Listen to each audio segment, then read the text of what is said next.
Now this month is being dubbed Awful April because of the raft of things that are about to get more expensive. Yes, energy bills, council tax, water bills, car tax, TV licences and more. They're all going up from today, April the 1st. Greggy Steele has been hearing from some of those who say they're worried about how they'll cope.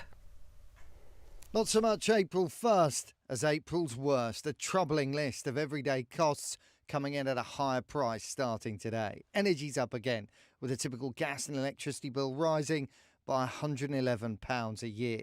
Water bills will be a further drain as they rise by £10 a month on average. Council tax too goes up, with a hike in most local authorities of around 5%, a figure that'll send average annual bills up by over £100.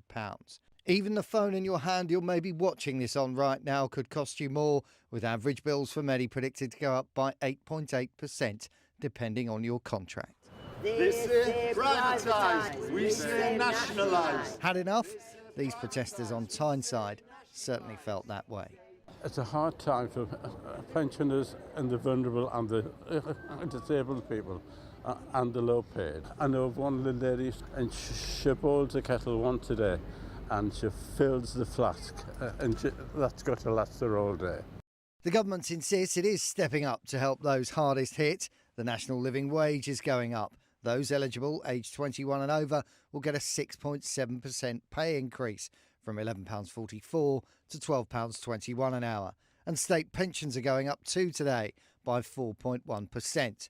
Cold comfort though, according to volunteers at this Hebburn food bank, who fear the next decade could be as hard as the last one when this place first started stacking its shelves. From where we were with one box of food 10 years ago to a huge organisation, that just shows the demand anyway. And it's not just people who are on benefits. So all of those years ago, it was like a stereotype of the food bank user would be somebody's on benefits, they're not working. Now we have husband, wife, in the family, 2 children, and they're working all the hours God sends, not to be any further forward and to find themselves walking through a food bank door.